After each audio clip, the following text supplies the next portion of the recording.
because there's a difference between some people who, they go to work, they do their job, but they really don't find as much joy in that as they do like in a lot of the things they do outside of work.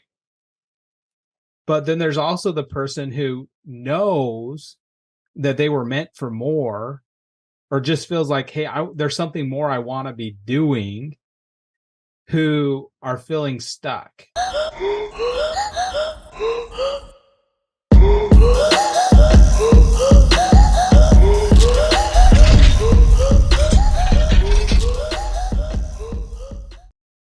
Hey guys, this episode is brought to you by Overstock Dixie. You can go like and follow their Instagram.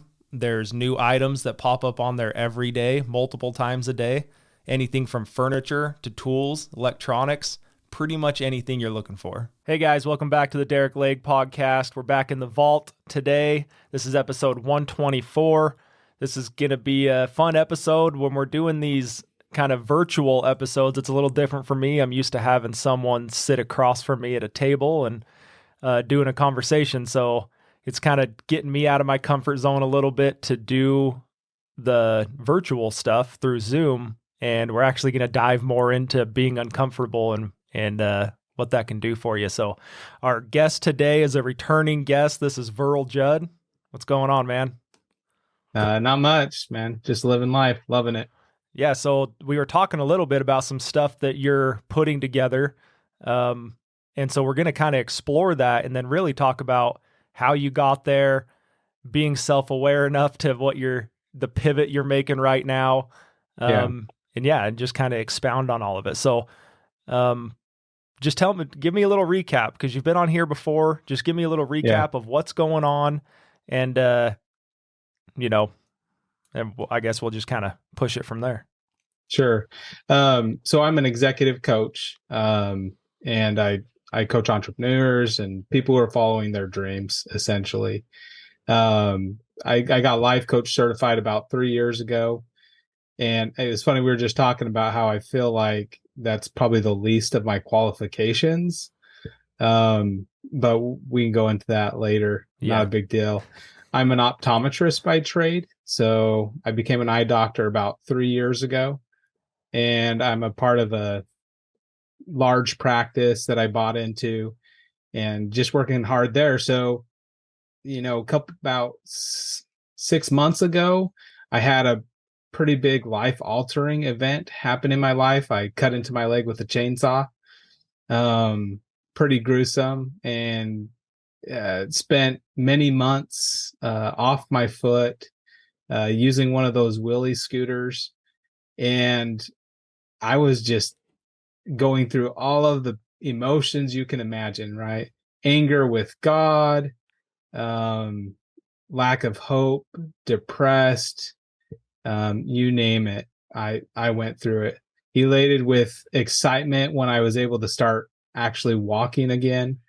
And I think that all of that, like looking back now, I see what a huge blessing it was to start turning me on to like what I've really like have been holding back within me, what my real dream was to do, and being willing to face some of the uncomfortable that comes up with that, because cutting into my leg with a chainsaw was pretty dang uncomfortable. Wake up call. Yeah, exactly.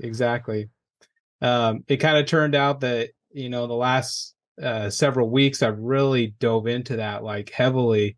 And I was going to start a workshop, or I was going to do a workshop in St. George. I'd actually planned it for December 9th. And which was one of the reasons I wanted to come on your podcast. But I recognized that there was some pivoting that I needed to do there. And what's really funny is that my pivoting is actually the whole process of overcoming obstacles that we find in our path when we're following our dreams. Yeah. So talk a little bit about the practice that you're a part of. You're a partner in it. And I'm just kind of just giving people an idea that, what you're a part of, what your everyday life looks like, and the success that you guys have seen from it. So maybe just explore that a little more with me. Yeah, so really cool experience. I think I was always looking for like a great opportunity, especially in the business arena. Um, in optometry school, I had like one business class that I took, but I loved business. I loved the aspects of business. I even started a curb painting business where I'd go and I'd paint the numbers on people's curbs just because I could. In fact, I remember at one point my wife's like, "What are you doing? You can't earn money that way." And I was like, "You want to bet?" And I just started it, right? And I did. I started earning money, and she's like, "What the heck? This is like better than you having a part-time job." And I was like, "I know. This is what an entrepreneur does." Um, I let that go because it wasn't really my dream. I just wanted to be somehow involved in business, and that was all while I was in optometry school. But what I did do and what I didn't let go of is I read a ton of books, right? So I read a bunch of books just kind of learning about business. Well, kind of fast forward, I get to the end of my optometry career and I'm kind of like, well, or my optometry schooling, I'm like, where do I want to go? What do I want to do? I knew I didn't want to go back to Utah. Now, obviously, your most of your following is probably in Utah, St. George especially. Um, I have nothing against St. George. I loved growing up in St. George. I think the bigger thing was my family was there, and I wanted to be able to like explore more of what's inside of me. What am I made of? And so I looked for opportunities outside of Utah. And there happened to be one in Louisiana, in Shreveport specifically. The current owner, one of the current owners of the practice, he had actually at the time owned the entire practice, and they were probably grossing about 900,000 a year. He was a practice with one full-time doctor and another doctor working about 2 days a week. Wow. So they were fairly busy, you know, and a lot of optometry practices, they'll only be one doctor ever, right? So they won't ever grow bigger than that. And it's because there's so many systems that you have to put in place. There's a lot of HR management that you have to run and kind of figure out. And if you don't have a good system, you won't be able to handle the flow of patients. Well, I love efficiency. I love systems. And that's part of what I've loved about this practice. So I came in 2020. So the year of COVID, I came in and I started working there. I remember when I first started, I actually started out cutting glasses because at the time he had promised me a job, but then he had said, well, and this was with the caveat of I could buy in a year. But he said, well, actually, I don't have a job yet because COVID really kind of made a muck of things, right? And I'm sure other people can, sympathize with that. But I just started cutting glasses for him and working as an optician. So he was paying me like $20 an hour to do that, right? Way under what a doctor should get paid. Yeah. But I didn't care. I wanted to I wanted to help build the practice. That's all I was caring about. I didn't really care about him. I just cared about building the practice. And so I started working in every area, which I think was a huge benefit to see, what happens in each part of the practice. And he had some really good systems in place. And so as I went along, pretty quickly he recognized like, oh crap, like I do need another doctor. And in fact, pretty quickly after he started working me a couple days a week, the other doctor who was there left. And so immediately I jumped on full time. And from there, I just started building up the practice. We got to the point pretty quickly, probably within 6 months, where the practice was a full time two doctor practice. And with that came its own trials. We had to learn how to hire, how many people we needed in each position, how to help the flow be more efficient. Not to mention, how do you train that many people as they're coming in, along with fulfilling the responsibilities of being a doctor? Do you have a manager, and is your manager teaching all those skills? because in my optometry business, it's hard to know each and every one of the positions and all the intricacies that go into it.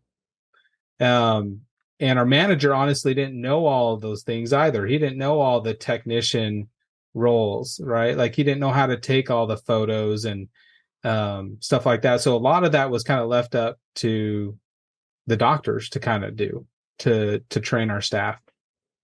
So I got into that and I started creating a lot of systems. In fact, we redesigned our whole building just so that we could handle the flow of patients. We got to a point where like our office was way too small. So we kicked out our tenants and we just opened up the building and really made it beautiful. We also created a flow that it made sure that we weren't like crossing everyone, trying to walk around each other. And I learned from like an early stage there, like just as I'm talking about, that I really loved efficient systems, systems that worked seamlessly, that people could rely on, that they had to do very little thinking about the process so that it just made it simple for them. So yeah, that's kind of a little bit where I'm at. About a year later, I ended up buying in and partnering with 4 individuals, myself included in there. So 3 other partners. We each own 25% of the practice. We've now opened another practice in Carthage, Texas, which is about an hour away from Shreveport. And our practice is now grossing over $2 million a year. And we have 4 doctors, 3 that are working in the Shreveport practice, which is the one I'm at, and then 1 that's working in our Carthage practice as of right now. That building is honestly big enough that we could put 3 doctors in there. We're just not quite that big yet. So, I mean, it's pretty safe to say that, you guys have been through some growing pains, right? Like you guys have been able to build that from really 1.5, couple days a week to 2 locations. And you said 4 full-time doctors.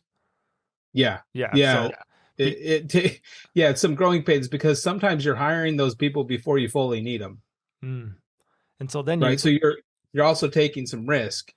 You're saying, hey, we're going to start paying this doctor a salary and maybe we only need them 3 days a week, but we want to get to the point where we need them 5 days a week. Yeah. And so we're going to hire them like we're hiring them for 5 days a week. Got ya. So I'm curious, when you did the life coach thing, because we kind of joked about like it's the actual work experience and life experience that you feel like you've gotten more value from, which Sure. I mean, I would totally agree with that with myself too. But the life coach thing, did it kind of give you the permission to be able to go into this space though, like mentally for yourself? Does that make sense? Tell me specifically what space you're referring Well, I to, just or mean what, like what into the coaching space. So it's like people that grow businesses have been through that, have some experience, have some knowledge.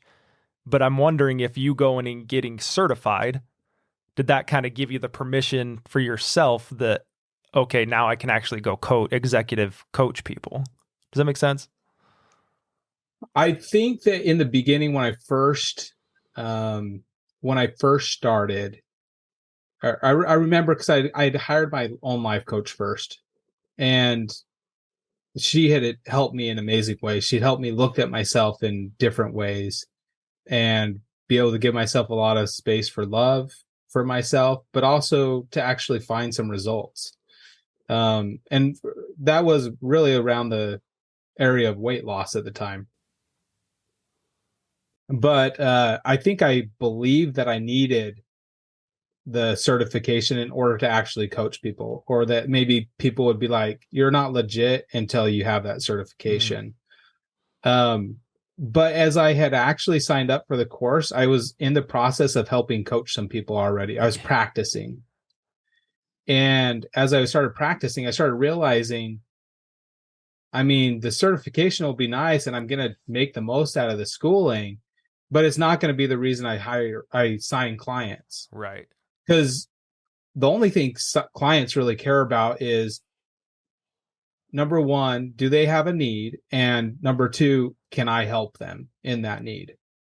Like if they want to, for example, for me, if someone wants to follow their dreams and they just have really struggled or they felt a lot of anxiety in trying to follow that, and they believe I can help them overcome that, well, then for them, it's a no brainer. They're like, yeah, I'll hire you Yeah.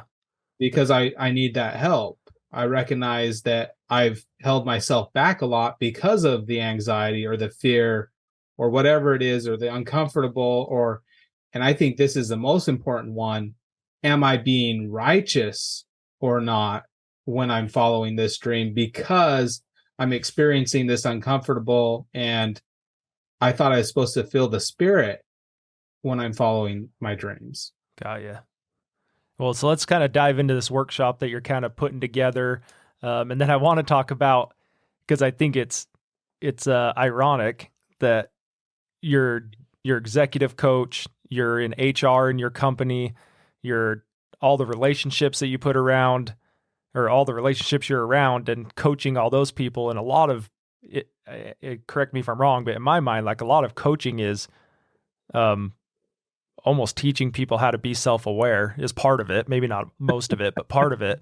And then Yeah. you came across that yourself and Oh, had to become self-aware of where, not even that you were doing it the wrong way, but there might be like, I don't think you're doing it the wrong way, but there is a better way to build a base and then launch this workshop. If that's a correct way to say it.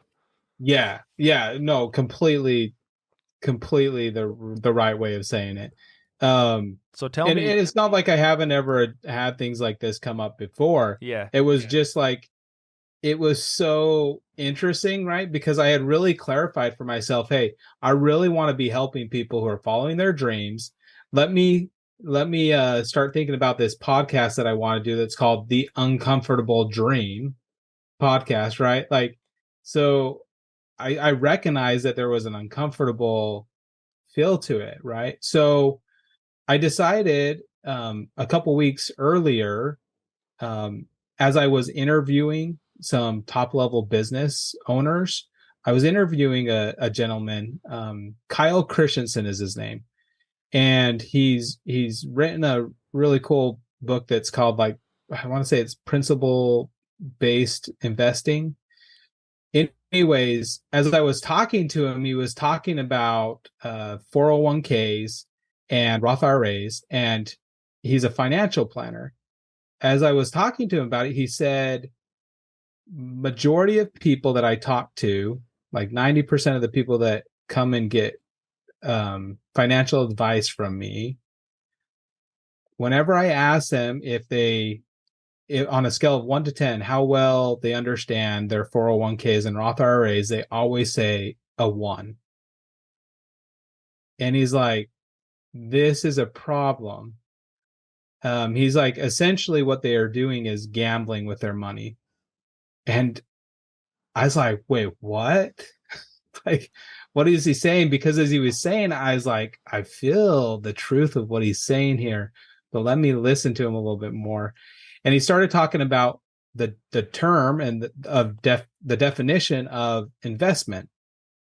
And the definition of an investment is something that you are putting your money behind, that you're working in to help grow.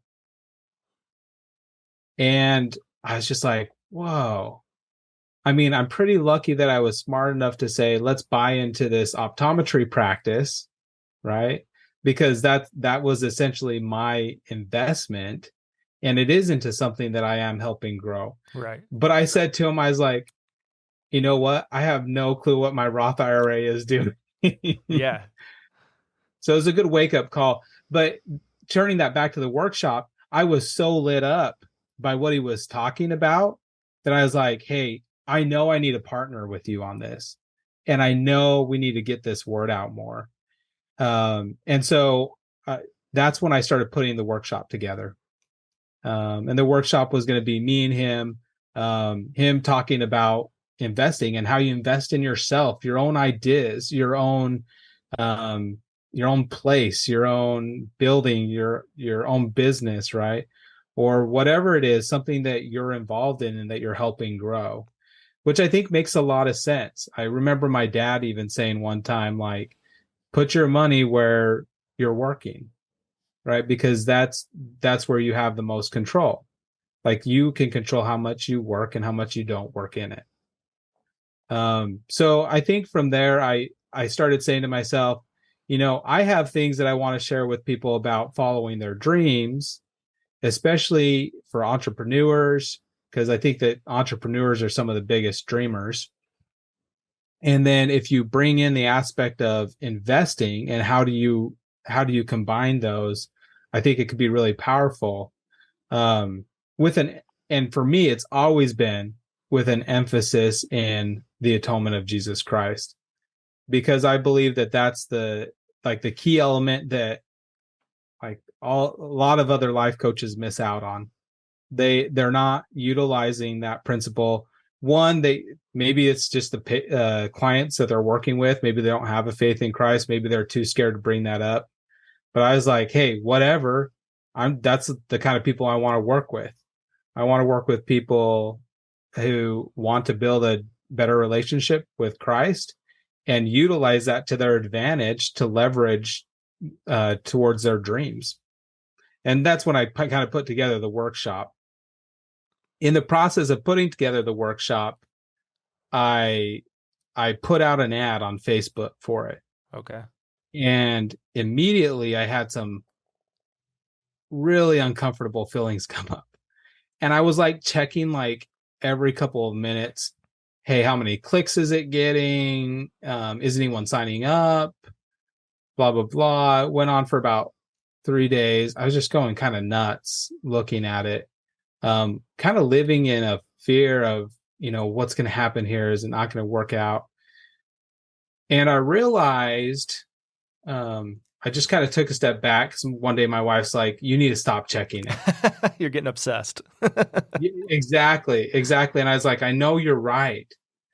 But what is this trying to teach me? And so this was a huge obstacle for me, because I was like, do I be consistent and say, well, I already said I'm going to do this, so I need to follow through with it, right? But then I realized that I didn't need to. Yeah. And a part of that for me was through prayer. Heavenly Father kind of just helped me realize and just helped me like see that I wanted to build a platform first. I wanted to build my base. I wanted people to be able to hear what I'm talking about and then be able to decide, hey, is this something that I want to hear in a workshop? Right? Kind of that whole thing that I talked about before. Do I actually believe that Verle could share some things with me that would be highly beneficial and worth my time and my money to go and be at? Right. Yeah, I like Because that. originally I thought, hey, maybe I do it for free. But then I was like, no, it needs to be someone who's willing to invest in themselves, because if they don't, they're not going to come their best self. Right. Yeah. You got to have a little bit of pain of that money to really dive into it and be willing to hear it. There's a couple things I want to pull out of that real quick. I had a guy say something to me once, and it was very simple, and he didn't even think twice about it. But it kind of changed a lot of how I do things, because at some point, when you're trying to decide if you're going to do something, you have to make a move at some point, right? Like people will, paralysis by analysis or overthink it and never act. So at some point you do have to act. But he was telling me like what you were doing was stepping back. Don't put this workshop out there at 50 or 60%, because now you're given 60% to compare to. And so if you can back that up, push the date back and put 100% in, now you're getting compared to it 100%. And so he was like, don't do anything at 60%, because people will compare you at 100%. And I was like, man, and he didn't even think anything of it. And I scratched it in my binder, and I circled it twice. And so when you said that, I was like, well, that's what this is. It's that being self-aware. And I think you're 100% right. Like building that base. And we grew up in the same area, right? Like I had your dad for Yeah. fourth grade. So, I mean, I've known your Yeah. family forever. Uh, but like how many as a whole in St. George, how many people know the Judds for sure. But like you're Yeah. saying, like I need to build that base of, hey man, I have been through this. I have built a multi-million-dollar business or improved a multi-million-dollar business, double locations. I have some valuable knowledge to share, right? So I think you're right, dude. So when you said that, I was like, yeah, dude, that's definitely the right way to go, is try and build that base up and then say, hey, we're coming doing this workshop at this date when you're ready. And when you well, and even being on here, right? Like having a little bit of Yeah. content off of this, being able to talk topics a little bit with me and just kind of go over it. Just kind of, it's almost like a free, just sharing thoughts back and forth, right? So It is. And I've like, first of all, thank you, right? yeah, Like, dude, no thank you for problem. even having me on your podcast. I think it's so awesome that you're willing to do that. Um, because what was cool about all of this is like, as soon as I decided, like, hey, okay, I'm going to push the date back, I started my own podcast. And then I started like filtering for the type of people I wanted to bring onto my podcast. And the type of people I wanted to bring onto my podcast are like extremely successful people who run multi-million-dollar corporations who have a profound faith in Christ, right? I'm like, do I am like, why would they want to come on my podcast? But as soon as I like set that in motion, I said, hey, I'll be patient though. I'll play the patient game where I don't have to be doing a workshop right away. I don't have to be earning so much money right away. It was just like, look, I can just be present and okay with where I'm at, but I'm going to be deliberate in the things that I'm doing. As soon as I did that, right? Like you get back to me and you're like, hey, yeah, we'd love to have you on the podcast. And then also I sent a message out to one of my good friends who I was like, he probably doesn't even have the time to come on my podcast. And he was like, dude, I'd love to come on your podcast. And it was just really like it reminds me of faith, right? Like when you have a belief in something and then you put in the work and you actually learn about it. And I believe if you ask Heavenly Father, he'll actually teach you specific things about how to. As you do that, though, it's like the universe conspires to make it happen. And so I honestly just started feeling a bunch of gratitude just towards all of it. Yeah, when we started this and I've told this story, dude, like I'm just a dude from D-Town, right? Like I was always like, why would anybody ever come on mine? Like I'm great at Sure. talking. I'm great at like having conversations. I know I'm good at that. I have this natural ability I have the gift of gab, right? Like I have this natural ability to talk to people and people tend to open up and get vulnerable with me, like just in my everyday life. So this kind of made sense to do it. But that was our fear, was like, do we do it once a month? Do we do it twice a month? Do we, how often, how many guests can I even fulfill? And that first night I posted like, hey, if I ever started a podcast, who would want to come on as a guest? And I was texting Mallory all night, like, oh, I had 10 people say they would. Oh, I had 30 people say they would, and eventually I Yeah, was like, yeah. I guess we're doing this every week because I already have 40 people that would say they'd do it in a night. So, but that's what I like how you said that though. You have to kind of put that in motion. And that's that fear of getting out of your comfort zone too, of putting that in motion. Cause you're like, I had these thoughts like, well, are people going to make fun of me because I'm going to start a podcast and who am I to do that? Right.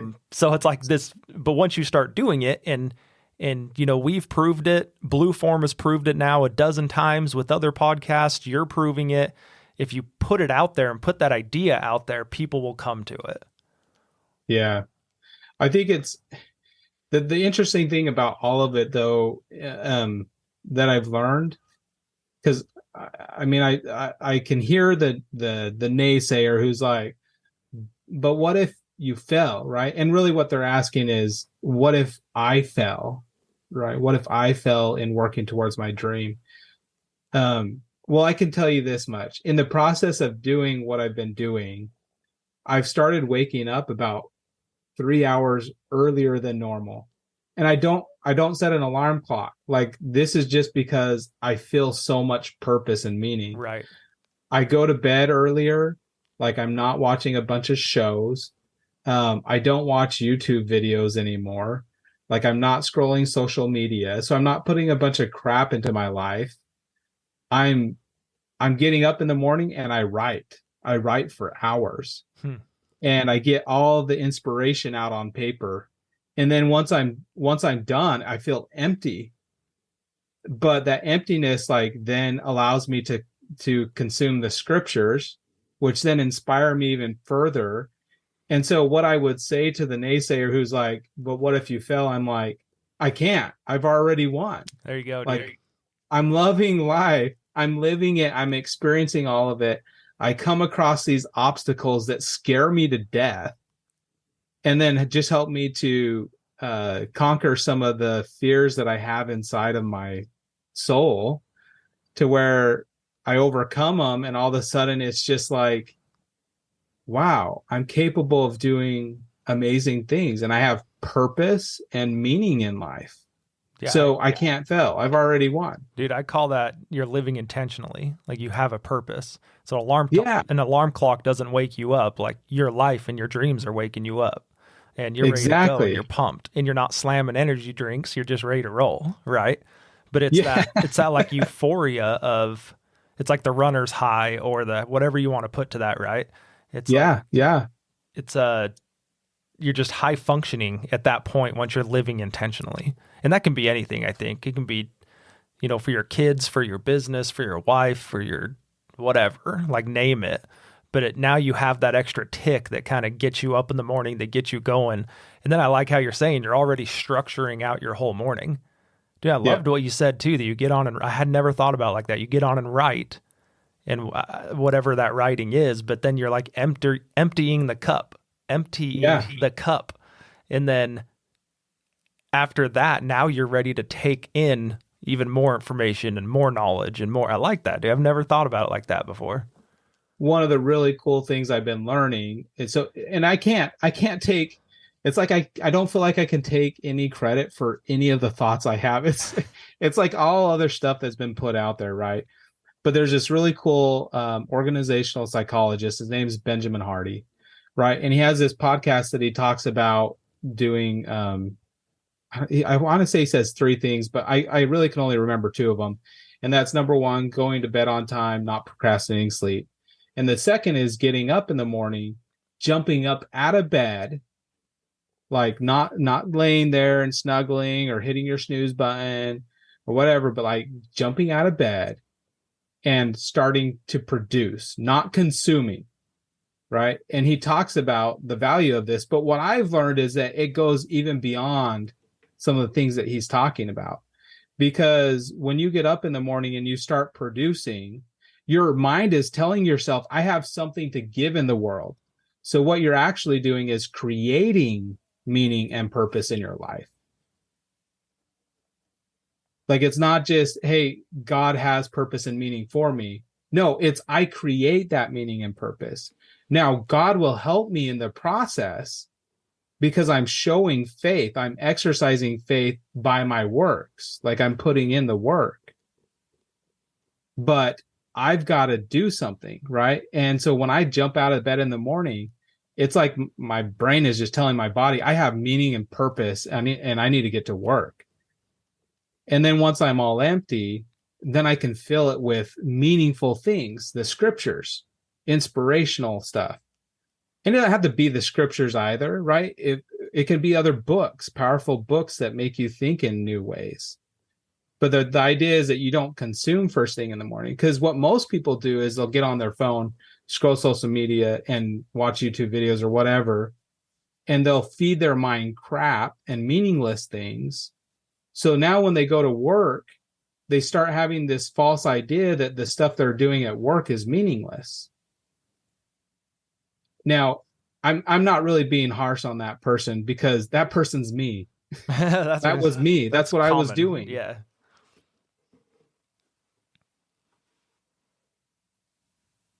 Sorry. I You're kind of good. cut you off right there. Yeah, dude, I had this podcast I was listening to, and the guy was talking about like his 7-year-old son, and he was watching a lot of YouTube, like a lot of kids do nowadays. And I'm starting to realize this too with my son that just turned 3. Like they watch videos of other kids playing. Like that's like the Yeah. new Barney, right? And Yeah. and so he went and bought a camera and he started videoing his kid playing. And he started like teaching his kid without even really spelling it out of being a producer instead of a consumer. And it Yes. really got me thinking about like, well, then that's what creates the drive. That's what creates the confidence. That's what creates everything.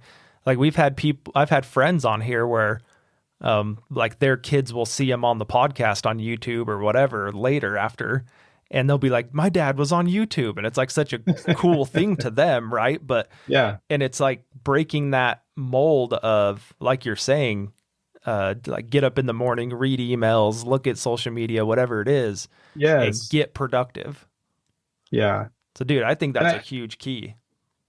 I think that it's cool too to recognize that um I don't think that we always do it on purpose, but I think that sometimes we we feel that it's more righteous to kind of sit back and wait for the Lord to inspire us on something instead of saying, I've got something within me to just give, and I don't even fully know what it is, but I'm just going to get started. And in the process, find God through it. Yeah. I So think, that it's like a weird balance, man, going back to like not getting in till you're 100, ready to give 100. But there's also being able to not have that fear to jump in and understanding that you have the confidence to figure it out along the way as well. yeah, Is that yeah, is for that a good way sure. to say that? I mean, like we're doing a job right now. We're doing a job with our safe store, and like as we're going, I've learned to just be fluid. And so, without getting into like specifics, there's a couple things with the lighting that we wanted to change. And so I'm sitting in there like, hey, we could do this, and we're remodeling a room. And instead of painting the room, I was like, well, what if we got some cool like, repurposed wood and cover. And so it's funny because like as the project's going, we're in there like sheetrocking, right? And I'm Yeah, like, yeah, as we're sheetrocking, I'm sitting here changing, being fluid on some of that stuff. So yeah, it's like this balance of let's start. And sometimes at the end of that, you can come out at 100%, right? yeah. I guess it might be situational too, a little bit, but And I think it's valuable to like, and I know you mean this, but I think it's valuable to point out that 100% doesn't mean perfect, yeah, right? Like right. perfect is only in your mind, right? There's no such thing as perfect. There's a perfect process, right? Meaning that you've got to do the work and you've got to have your own inspiration, but we're all going to view perfect differently. I think 100% just means that you've given it what you wanted to give it. Yeah, it's like you're 100% done. Like you're 100% thought through and 100% finished. But yeah, Yeah. it's not 100% as in perfection. Yeah, Yeah, I guess that's exactly. a good way to spell that out. Um, I think that, and you kind of touched on this, and I wanted to bring it out a little bit, but it's it's weird. And I'm 34, right? And you're what? You're a few years younger than me. I'm actually 34. I turned Are you 34 a couple of 34? days Okay. ago. Yeah. So you were just a grade under me in school. Yep. Okay. I knew you were, I couldn't remember if you were a year or two. Anyway, regardless, I'm like, so I'm 34 and I'm just realizing the last 3 or 4 years of investing in yourself, right? Like you were kind of talking and whatever way, at whatever level, like investing in myself when I started was podcasts and kind of finding those role models online that you can emulate and follow and learn from. And I'm not a huge reader, but I've started to get into a lot of listening to books, and that investing in yourself, it's so undervalued, I guess is what I'm trying to get at. And I think maybe it's everyone just gets busy with their everyday life. And especially like 9 to 5 workers, you get in a routine that you get up, you struggle in the morning, you get your kids ready, you go to work, you come home, you watch the football game, you eat dinner, right? And so there's like, where do you fit anything else in? And maybe being an entrepreneur, it kind of like I have to learn from other people because there's potholes that I'm not even to yet and I've never seen before. And so being able to learn from someone else kind of takes that, years of education and crams it into a couple hour podcast or whatever, however you consume it, a book, right? Like I was just listening to, what is it? How to Win Friends and Influence People. Is that what it is? And, Dale Carnegie or something like that. Yeah. Carnegie. And this was, I don't know when it was written, so someone can correct me. I think it was written in like the 50s or 60s. Blake, you might even know. I'm not sure. Yeah, it was like 30s or 40s, I think. 30s, 40s. Mm-hmm. And like everything he's teaching is still valid today. And so like listening to that, I'm thinking, and he is referring things from, maybe he's referring things into like the 40s, 50s, 60s, and still in 2023, it's valid. And so there's so much that you can learn out there. You need to be able to source out the things that you need to learn from, right? There are probably some sources out there that are garbage too, but sure. I don't know, dude. I think investing in yourself, so many people miss that. And the other side of that, and I've had this conversation recently a handful of times, it's like people, and I don't understand this, and I guess that's fine. Maybe I never will. But there are people that are fine just what they're doing every day. Like progressing is not a thing. Well, because progression forces you to face yourself. Yeah. Right. Yeah. Like the biggest obstacles you face in life have nothing to do with the things going on around you. I know we all want to believe that, and it makes for a beautiful victim culture. Yeah. But the truth is, the obstacles you face in life expose some uncomfortable feelings for you. And that's what makes them difficult. That feeling might be fear. It might be embarrassment. Embarrassment's really tough to deal with for some people. It might be, I don't know, anxiety, depression. And so it can be hard. A lot of those things will end up causing someone to not want to follow a dream. Because they're just like, man, I don't want to deal with that. So I'd much rather just deal with living a life of apathy where I go to work each day. I'm super tired at the end of the day. I get caught in the rat race and, I'm not really living any of my dreams. I'm not trying to build my dreams. Yeah. Yeah. I had this conversation a while ago. It was probably right before I started doing this podcast. And, one of my fears and being uncomfortable growing up. So I have 3 older brothers and then my dad, like we're all ball busters.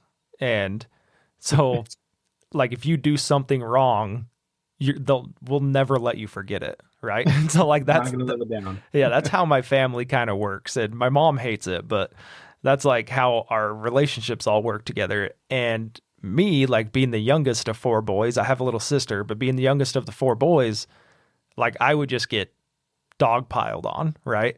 Yeah. And I would get mad. And so that's the only way I knew how to deal with it is I'd get mad, leave the room, whatever. And so I would do things throughout my life to not have that comparison for someone to laugh at me, or to not start a podcast because I don't want to get laughed at, not go speak in high schools because I don't want to get laughed at, right? These different things. And I was talking to a buddy's dad, this is probably 3-4 years ago. And he's like, well, why would that stop you from doing this? And I'm like, well, dude, I don't like being laughed at. And he's like, who the hell likes being laughed at?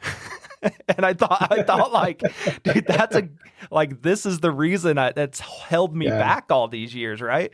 And so when he said that, he's like, who the hell likes being laughed at? I just thought that's such a good point. Like it holds everyone back because this like little insecurity, and nobody enjoys that, but people are still out there doing big things and taking risks and getting out of their comfort zone. So it really like something so simple kind of tweaked my mind of like, well, who cares? Like no one likes it, but if you're going to grow, this is what you got to do.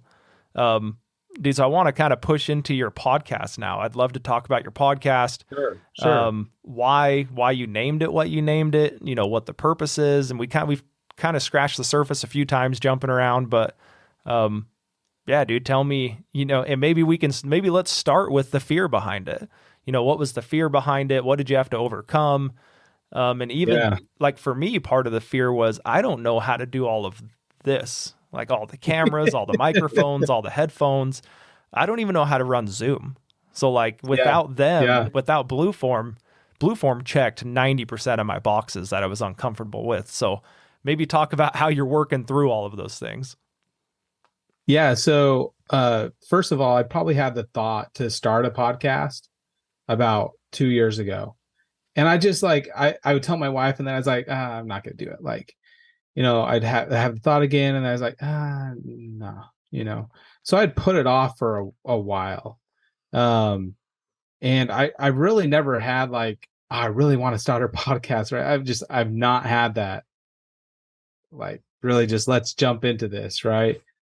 But what I was doing is I was pursuing my dream, which was writing. And I just had the impression, start a podcast. Right.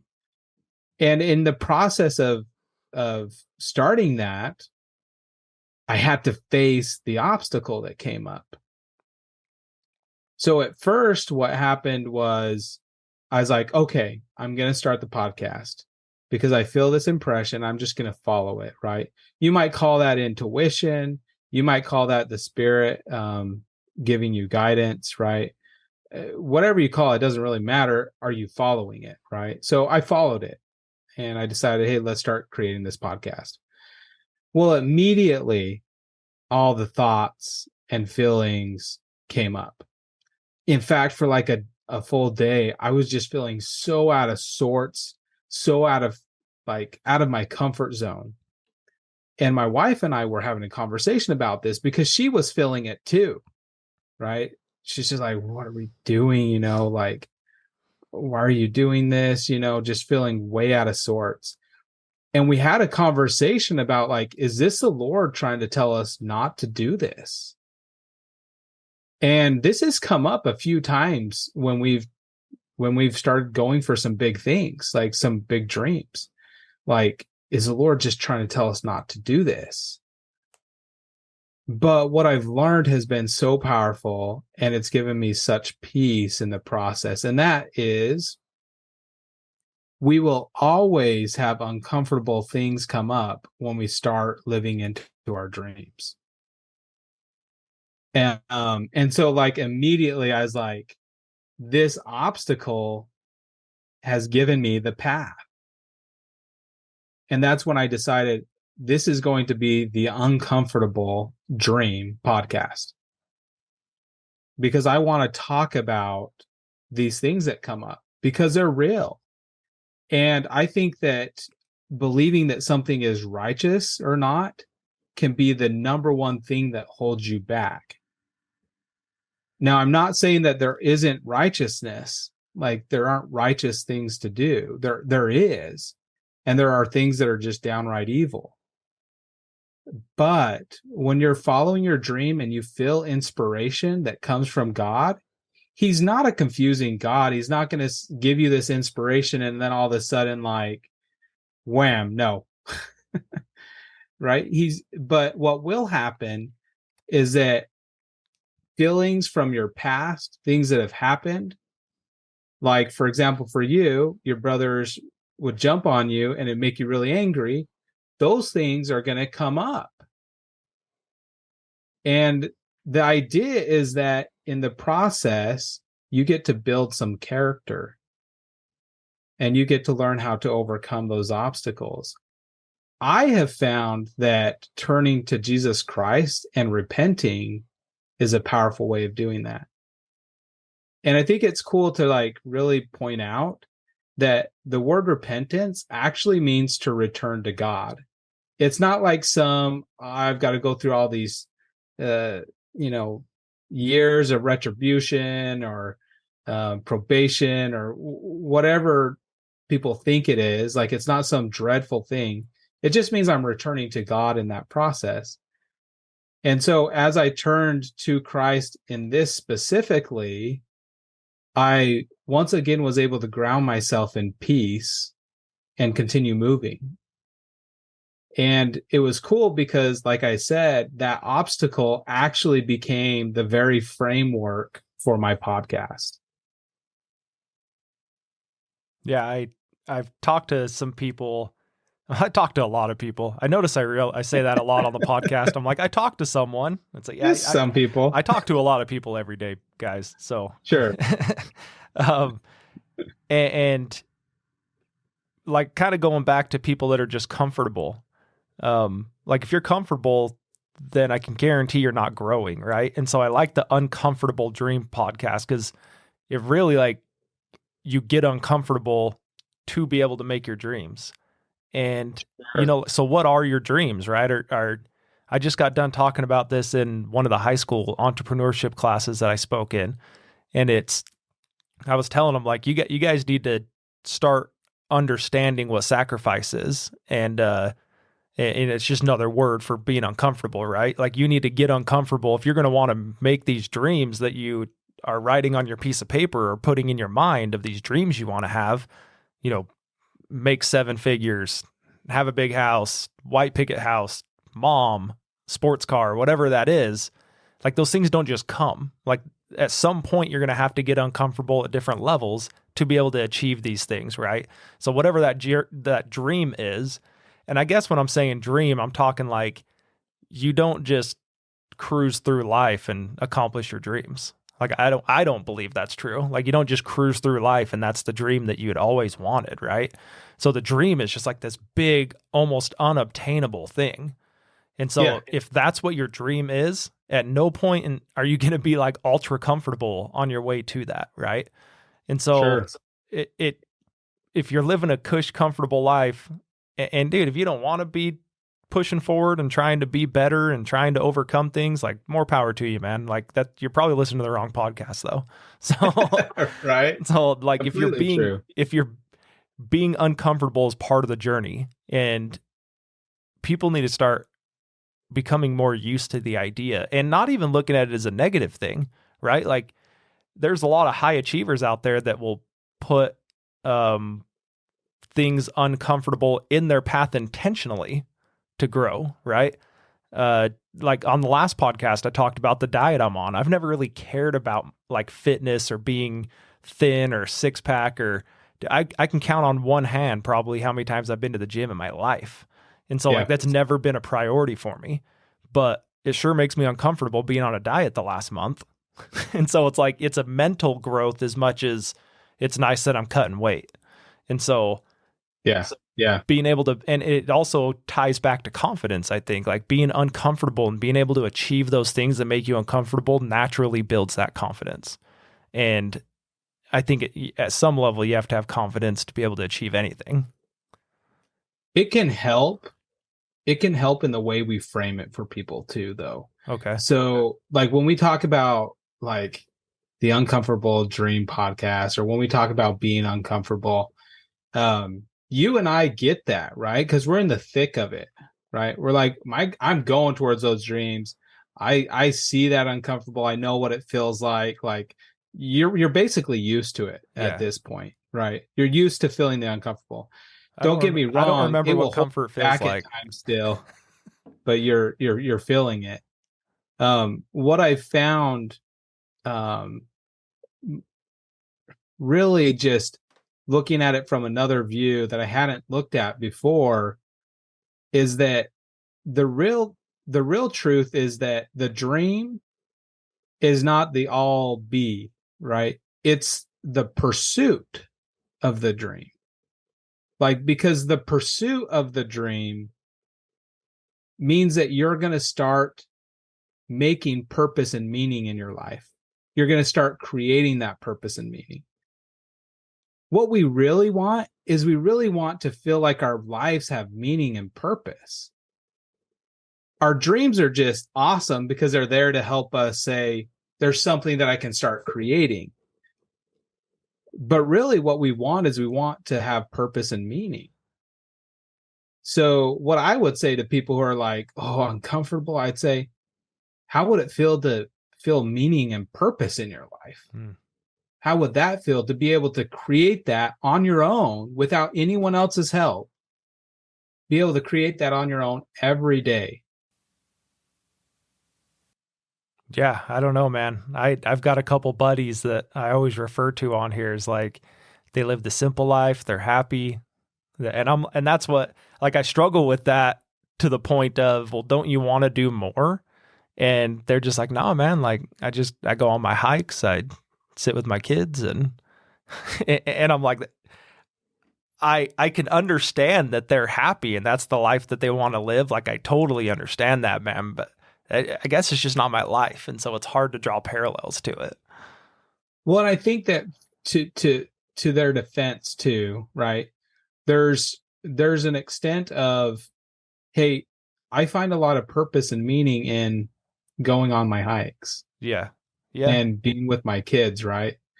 Because there's a difference between some people who, they go to work, they do their job, but they really don't find as much joy in that as they do like in a lot of the things they do outside of work.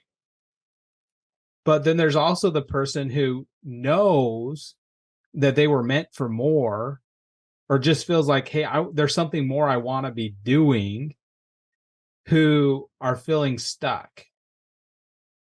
Like those are the people, and I think that you're referring to the same kind of person here. But like those are the people who, yeah, like, hey, here's meaning, here's purpose, and this is how, or these are some of the ways that I found useful in getting there. Yeah, there's a story I heard on social media, and someone else referred it to me the other day, and that kind of refreshed my mind. It talks about, in a nutshell, there's a fisherman and he goes out and catches a fish every day, feeds his family. Next day he goes out, catches another fish, and then like an entrepreneur comes, right? Entrepreneur comes and says, hey, why don't you get 2 boats? And if you get 2 boats, then, and he builds this whole company for him. And then he's like, and after that, you can sell it, you can retire, whatever. And then he's like, and then do what? Go catch 1 fish every day to feed my family. And so there's like also that thought behind it. And so that I don't know, it's a weird dichotomy of this whole thing, right? Like it just life and progression in general. But I think it brings up a valuable principle of looking to your future self to dictate your actions of today. So in that scenario, right, the fisherman's like, well, my future self, like what I want, what I'm dreaming of, is exactly what I'm doing. Yeah. So why would I go through all the crap you're talking about? Yeah. But if your goal is more along the lines of, I want to become the kind of person that can put that much value out into the world and build other people's lives in the process, well then, yeah, you can't just, catch 1 fish a day and feed your family and hang out with friends and have a barbecue. Yeah. Yeah, you're right. Dude, another subject I've been struggling with, so selfishly I'll bring it up and get your thoughts on it. I don't know. I've had this struggle with, I started the podcast. I wanted to help people. I wanted to do all this stuff, right? And I've spent, I don't know how many hours talking about that over the last 124 episodes, 123 episodes, but I'm having like, it's a negative thought that keeps coming into my head, but I'm like, should I have done more before I started this? Because the base of the podcast is like, I kind of just navigate through your story, right? So I bring different people on, they talk about their story, we talk about their struggles, their triumphs, and I'm basically just the storyteller through it. And I have this like doubt in my mind of, well, like, what have I done? What have I been able to put out there? So kind of turning this to you and maybe full circling it back to you is like, you have a doctorate degree, you have the multi-million-dollar company, you have the life coach certified certificate, right? Like you have all of these things. And I have this like self-doubt of, well, I mean, I've built a couple small businesses. I'm running a couple small businesses. I have a few employees. So, I mean, I've done something, but, and maybe this goes back to financially, is why this kind of keeps creeping into my head. Like, maybe I should have got more financially fit before I tried to start taking on some of these expenses to be able to add value to people. And maybe I need to word that better. Does that make sense?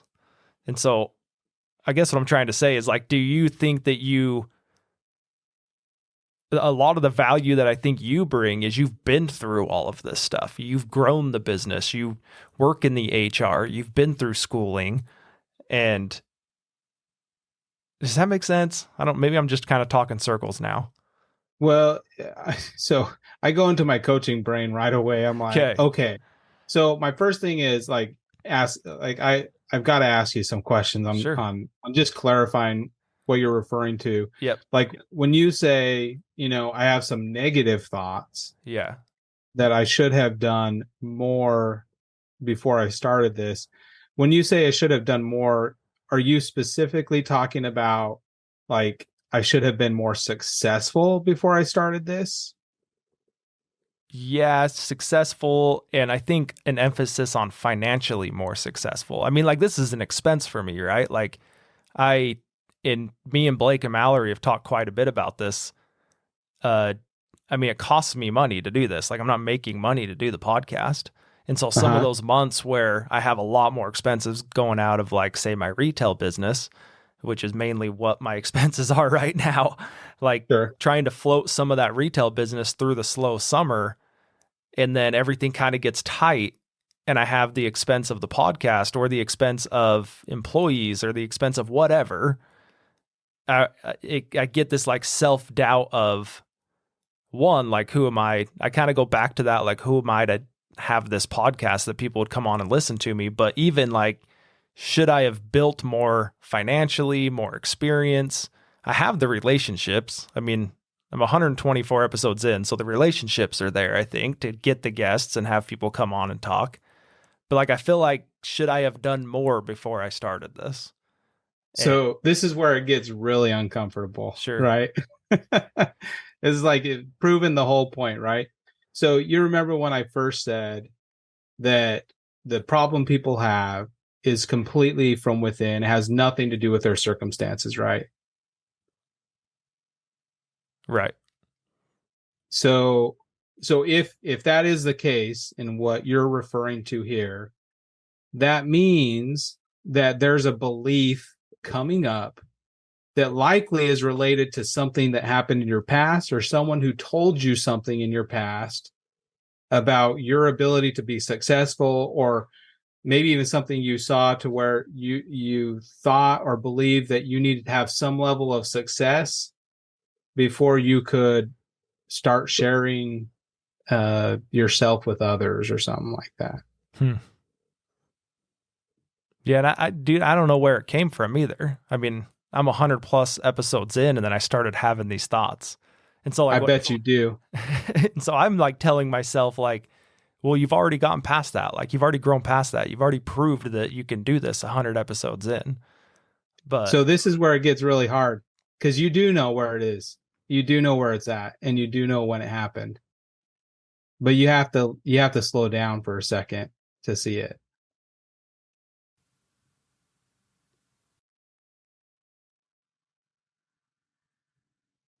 And it might have been something that someone just told you, or something that you saw, or maybe you saw another person's podcast or something.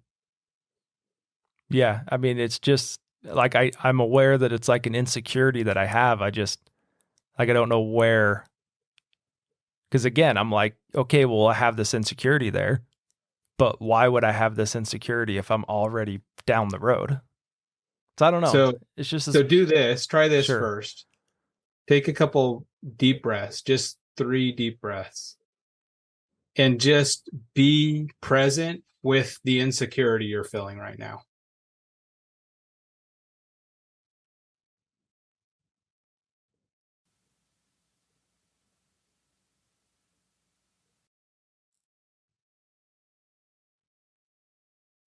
Like this is the space of uncomfortable that people have a hard time going to because they think that emotions are either bad or good. But emotions are a part of life. That's a part of living. But you can tell by someone's like how fast they're talking or how slow they're talking, what energy are they coming from? So what do you notice now after taking those deep breaths?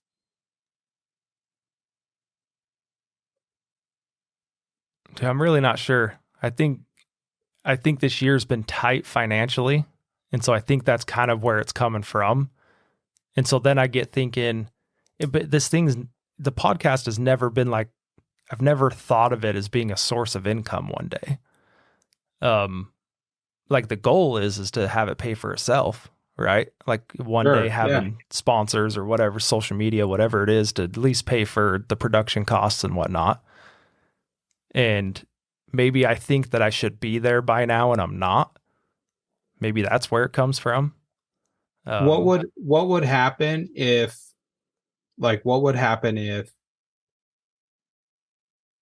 things like it completely failed because things were so tight? Like what would happen? What's the worst fear that comes up there for you? Like if we shut the podcast down, is that what you mean? Yeah.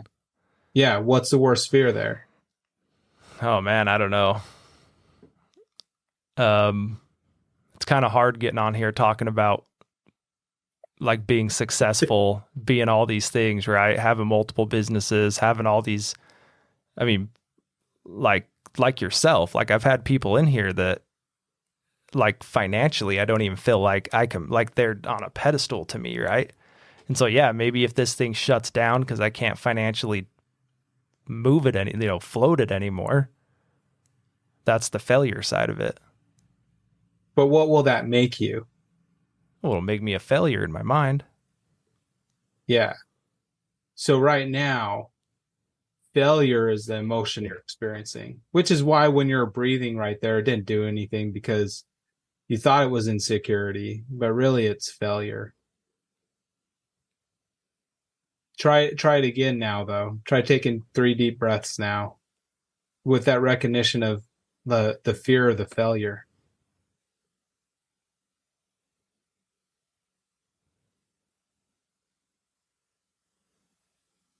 I don't know, man. My mind just keeps going back to, well, you haven't failed. You're 100 plus episodes in. Yeah, that's just your mind trying to erase it because it knows you're making a breakthrough.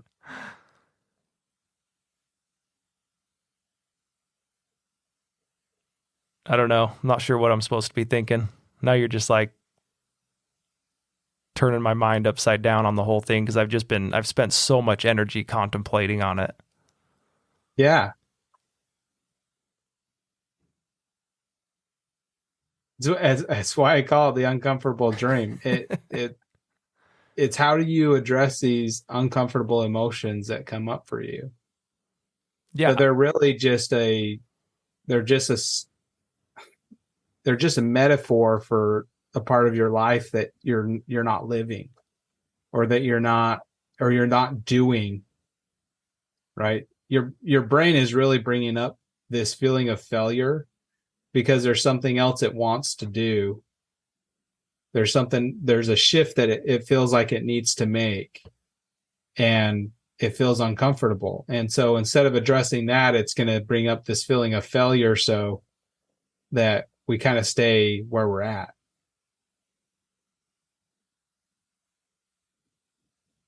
I don't know, man. I got nothing. You're going to have to work harder on me. What would you do? Put it this way. What would you do? What would you do otherwise if you weren't feeling that failure right now? What would you do? What would you go out and do?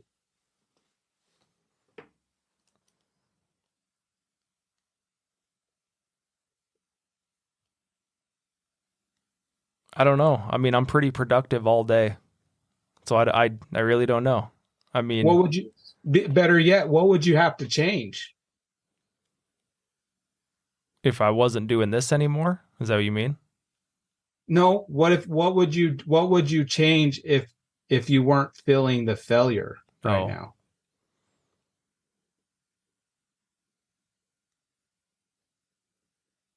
It might be working less. I don't know. Maybe you're more fearful of that. Yeah, I mean, that's definitely my life in general. Like, just, I mean, dude, I'm going on like 15 hours right now. And that's like a common thing for me, right? Yeah. I don't know. That's a good point. I mean, I do struggle with that. I've talked about it on here too, where like my wife works to go have fun. Like she works to go climbing, she works to go biking, she works to go on vacation. And like I just work because that's what men do. What are you afraid of if you slow down and you not doing anything? What are you afraid of?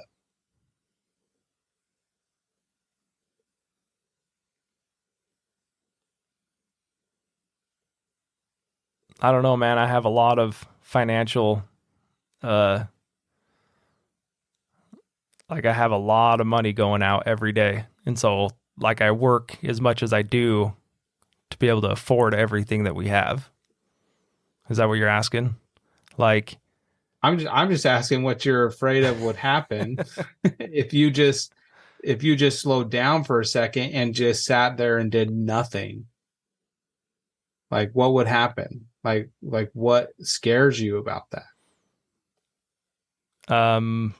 Dude, I mean, having employees changes everything. If I sit down and don't do that stuff anymore, then I feel like I'm taking food off of people's tables. I mean, my mom works for me. So if I'm not pushing hard, then I'm not, then I'm like, I can't support her. I mean, she supports herself, but you know what I mean? Like I don't have the income to support her. Like we've got a lot of investments out right now and some are draining us. And so then we're losing rental properties. We're losing different things. But it's also like a progression. I feel like if I stop, like having all of those dependencies financially keeps me pushing hard. I mean, I think that's why I tend to just go get more, I get more leveraged or whatever the word is, because it keeps me driven and keeps me moving forward. Yeah. Like when we built our house a couple of years ago, we built the house twice the size that we needed. And I had a friend's dad tell me, like, what are you doing? Like, why take on that kind of debt, I guess is what he was saying. And I told him, well, it'll keep me busy. It'll keep my mind busy. It'll keep me pushing forward. It'll keep me working, growing businesses, making income, because I know I have to support that now. Now, I don't know, dude. Now I'm starting to think this whole thing's negative. I thought I've just been ultra productive all these years. Now I'm thinking it's all negative. I don't think it's negative. I think it actually brings up something that is really quite fascinating, right? Do you believe if you didn't have all of that you couldn't help other people?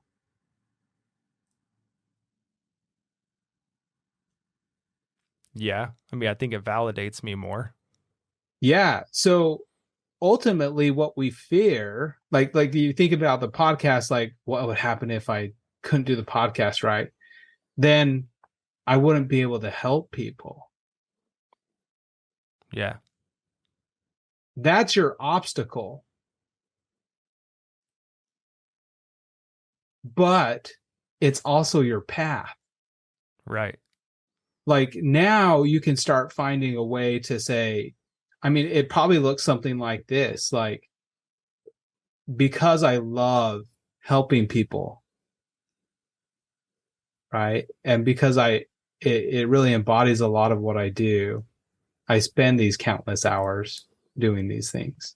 Yeah, I was talking to a guy at my safe store the other day. He'd seen the podcast. He knew a couple people that were on it. And everyone's first question, and I think it's because I'm an entrepreneur and a lot of my mindset is financially based, right? And he's like, so what are you making off of that? How much are you getting paid to do that? And I'm like, oh no, dude, it costs me money. And he's like, what? And I was like, yeah, it costs me money. And he's like, well, why do you do it? And I'm like, I know, dude, it sounds stupid and everyone thinks I'm lying, but like, I just hope that it helps people. Like, that's really it. And so like what you're saying just kind of puts a capital on that, I guess.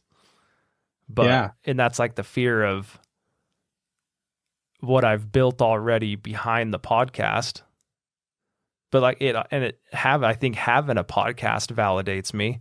Like when I go in and talk to high schools, we put the podcast page up on the projector. Like it's something that just kind of validates me to be there. Like, But do you do things, for example, do you ask for help? Right? Do you ask for help from the people who listen to your podcast? no. Why not? You mean like financially? Sure. Well, I don't feel like it's their burden. I feel like it's my cross to bear, not theirs.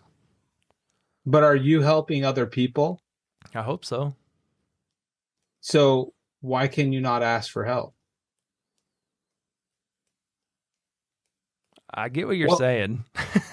It's not, you know what I mean? Like, this saying. is the uncomfortableness, though. Like, this is what you face when you come up against your dreams.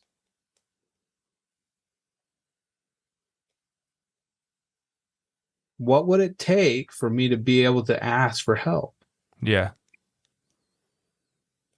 Maybe my obstacle is I don't know how to ask for help. That's something I need to learn, right?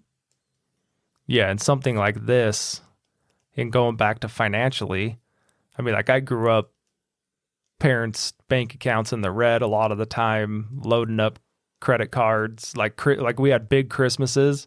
They'd load up credit cards on Christmas and then spend all year paying the credit cards back down, right? Just to do it again the next year. And, yeah. And I'm terrified to live that way. Even though right now, dude, we almost are with with these rentals we have, but I don't know, dude. It's definitely a deep dive into Derick for sure. Well, and what it will cause you to do, like in having these feelings and not addressing them, is it will sometimes cause you to hold on to things that it's really just time to let go. And I'm not saying that you need to let go of in your rent houses, whatever, right? Like those are decisions that you'll have to make on your own. That's not the point. The point is that the attitude of, or the fear of, I won't be able to help people will cause you to hold on to things. And it will even cause you to hold on to relationships that are not serving you. And they're not serving the other person either. See, I think that's the part I miss and other people miss. Because I do have relationships that I struggle with because I'm like, I talk to them when I need something from them, right? But it goes both ways that way. Like they only talk to me when they need something, right? So I've never really thought about it like that. I've always thought, am I using them? But they also have a benefit from knowing me or calling me or asking help from me. Yeah. I don't know, man. You're getting me thinking. This is my podcast, not yours, Verle. Get out of my head, Verle. Just like I'm using you now. But like, I'm fine having relationships that way, right? Like it doesn't bother me, but I know it bothers other people. Like, oh, he calls me when he needs me. Well, I think there's a difference between someone calling you who needs you, who uplifts you. Yeah. Versus someone who calls you when they need you, who's constantly bringing you down. Now we're on a whole nother subject. See how I got you out of being in my head? But this is like the real stuff, right? Like, and like, so first of all, you're such a champ for going through it, right? And being willing to do it while we're live. Right. Because some people have a hard time ever doing it at all. Yeah, I mean, I know that, like, dude, Amanda and I make enough money that I don't have to do any of that. Like, I don't have to do a podcast. I don't have to have employees. I don't have to have these businesses that the only reason I keep the business is because I have employees that I can help support. Like I don't have to do any of that. That's a good point. Because you think that if I let go of something like that, I won't be able to help people. So was there a layer under that that's like, what is this drive?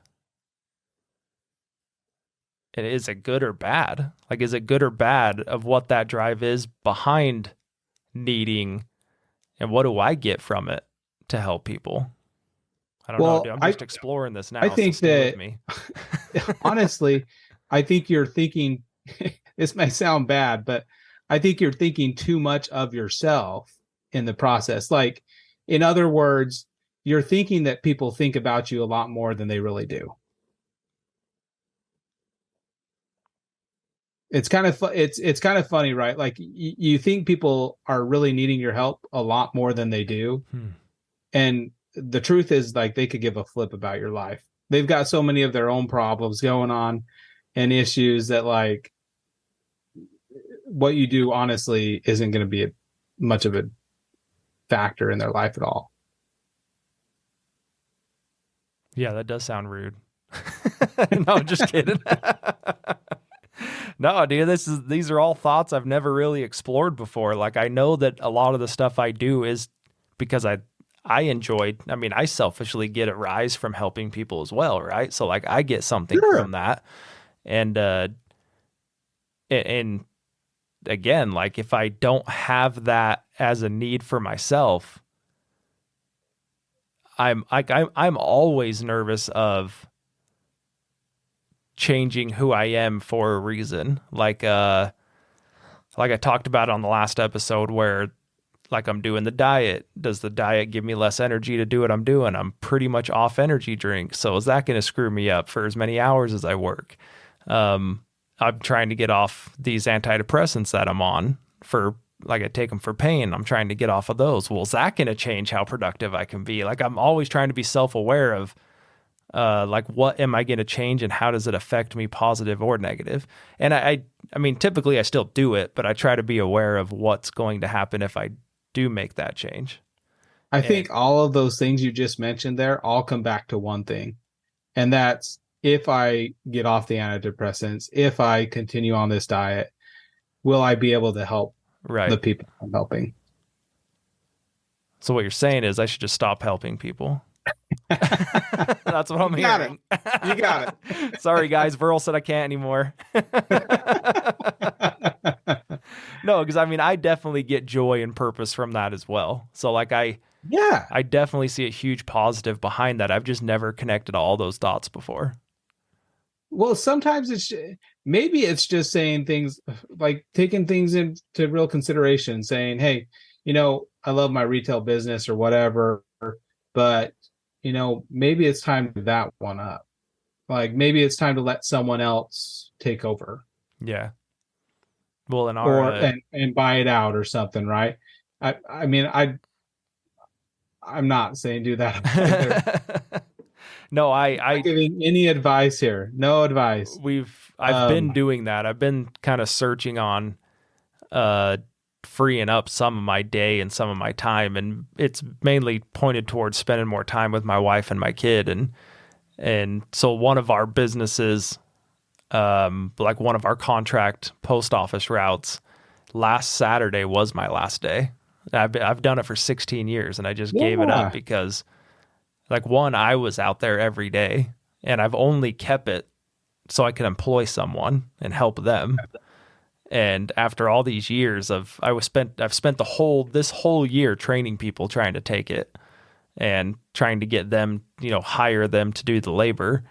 And I've gone through 3 people, like, back to back to back. And then I just gave my notice in. So I mean, there is some kind of searching through my life of what I can trim some of the time to benefit myself. With that said, now that I'm kind of processing this, with that said, if Verle called me tomorrow and said, hey, do you have a mailer out for me to do? I would have kept it and put you on it. So I don't know how much I can put towards that. Like I cut it because I couldn't find anyone to do it. Right.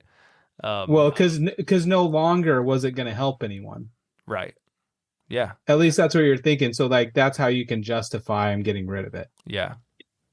Yeah. I mean, I've kept it for the last 5 years because I've been able to pay people to do it. What I would be interested to know is how much anxiety you've experienced since giving it up. Definitely not as like it's definitely lowering lowering the level. Like I haven't really talked about this, but last 2 weeks ago when I was in the process of giving it up, I think we were supposed to record that night. I had all this stuff going on, and then I had like people hitting me up for money. We had one of our rentals that I hadn't paid for, like I hadn't paid the mortgage on it yet. So I had a lot of things like hitting me all at once in the morning. One of our rentals in California was having tons. We ran out of propane. It's a short-term rental and we had guests there and we ran out of propane. So that means no hot water, no heater, can't cook food, nothing. Right. And it was like a $2,100 booking and it was for like 10 days. And so I was like, at the max that day, right? And I'm out in Apple Valley delivering mail while all this is going on. And dude, I've had anxiety attacks before. I've talked about it openly on here, but dude, that one just shut me down. It got like, when it comes to work, dude, that's like my number one priority. Like get work done. I mean, other than my wife and kids, so be realistic here, but like when I'm working, like there's not a lot of things that are going to stop me. If I'm sick, throwing up, whatever, like I'll get through it and get work done. Dude, I got to the point where I was hyperventilating so bad from this anxiety attack that all my muscles started cramping up. I had to pull over on the side of the road. Highway patrolman pulled behind me. Luckily, he came, opened the door, saw me like in a full-on panic attack. Couldn't move my hands. My hands were all tensed up. Couldn't feel my legs from like my knees down. It was bad. And I called Amanda, dude. Luckily Amanda had the day off because she had to drive out there and get me. And they had to pick me up out of the car and put me in the truck because I couldn't walk. And that, I mean, that was just an exclamation point of, man, I've got to start trimming some stuff. Like with the other things I'm trying to grow and trying to put in line for my son. And this year for me is like been generational wealth has been the goal. You know, that's like what I'm pointing towards. And some of these smaller things, it's just not worth it to me. But I don't know, man. I mean, I hadn't really talked about it. I mean, I've talked about having anxiety, but I mean, that's the worst anxiety attack I've ever had. I mean, it like literally paralyzed me. And there comes a point where like we have to learn how to think about ourselves, right? Like we have to learn how to think about taking care of ourselves and what that means for us, right? Yeah. And it's hard. I think that men have, I mean, I can't speak for women, right? I do know that for me, I have a strong desire to provide for my family, which can cause me to work insane hours just to get things done, right? To be able to make sure I've got food on the table, whatever. And so like there's real value to saying and just being straight up with like, you got to take care of that first, right? But that also means at times we've got to have conversations with our significant others, whether you're a woman and you're the breadwinner, or you're a man and you're the breadwinner, or you both are. You got to have conversations about, hey, do we really need to spend $2,000 on Christmas this year? Or can we get each of our kids maybe 2 gifts and it be enough? Because what do we really want? Do you really want that one Christmas where they get 6 gifts? Or do you just want to spend time with your family at Christmas time? But they're the tough conversations, right? You talk about generational wealth.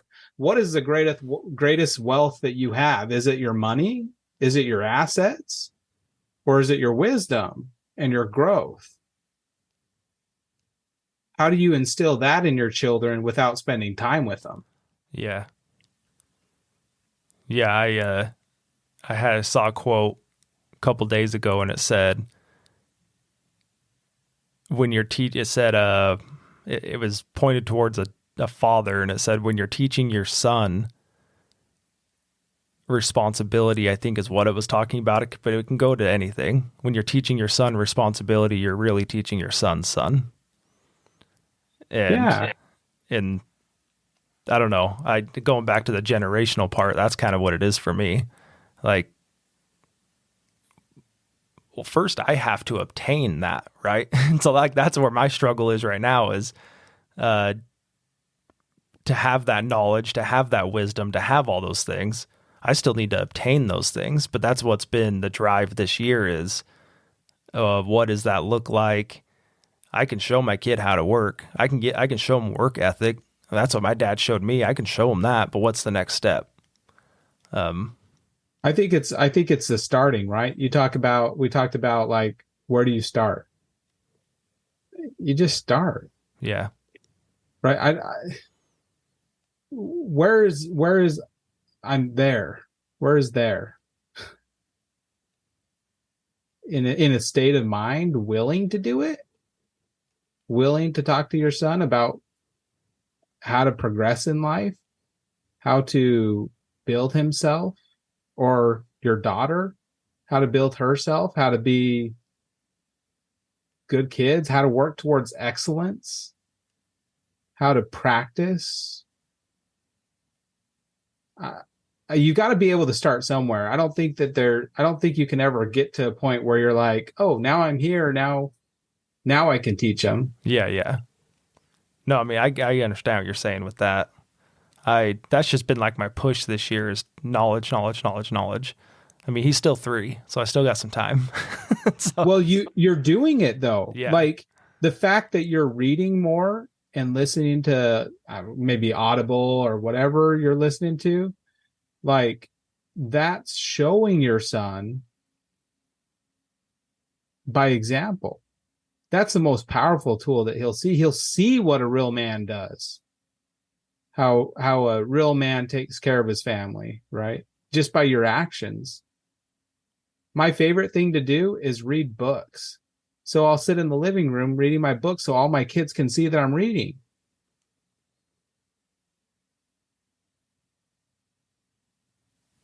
I like it. Yeah, dude, I know exactly where you're at. How many kids do you got? I have 7 kids. 7 kids. I knew it was a lot. That's a lot of books, bro. I hope you guys are reading the same books over and over. A lot of books. A lot of books. I had a picture that someone shared with me, because in our house we have like the built-in bookshelves, I guess. So we have like cabinets and then shelves above it, and then the fireplace, and above the fireplace we have a TV. And that TV, I bought it to where it was like as wide as basically like the build out for the fireplace. Okay. And so people that haven't been to my house, and then we have bookshelves on the side. And it said, I saw this image, someone sent it to me, and they were kind of making fun of me. And they were like, never trust someone that has a bigger TV than bookshelves. And I just started laughing, and I was like, yeah, I guess that's kind of us, but in this new age of audiobooks and not real books. Well, and then TVs kind of that made me cost laugh, about dude. $300 for a 72 inch, right? With Black Friday going through, it blows my mind. Exactly. People sell electronics for now, but yeah, dude, I don't know, man. I'm glad that I kind of brought up a couple of those things, because it's stuff I've been struggling with personally. And yeah, I mean, we kind of broke it all down. So people that are listening now, you know a little more about my struggles. I feel like ultimately we all want to be able to help each other. Like, I think that's a pretty big thing. I think a lot of people show it more than others, right? Like, you show by your actions a lot that you really do want to help others. Well, I'll be honest, dude. I think what I'm taking from that, kind of what we just broke down, what's sticking with me right now, like what I can recite is, you think you help people, you think that people think about you more. How did you word that? Now I'm sitting there saying I can say it. Now I can't. You think people are thinking about you more than they actually are. Yeah. But like pertaining that to helping them. So I'm over here giving 5 hours of thinking I'm helping someone and they may not even notice it. Right. Or they may not even need it. Maybe not even notice it, but they may not even need it. And I'm putting all this energy into it. So one of the things I found interesting lately is, so I'm a bishop of my congregation here in Louisiana, and we'll often be talking about someone who's in need of help because something happened, right? Well, the interesting thing is a lot of the people will come and they'll be like, they need this and they need that and they need this. And I'm like, who told you that? Like, who told you they needed those things? Yeah. And then it ends up turning out that person actually figured out something else and didn't need any of those things. In fact, if they would have those things, they'd have too many things. They wouldn't know what to do with. They wouldn't be able to figure that out.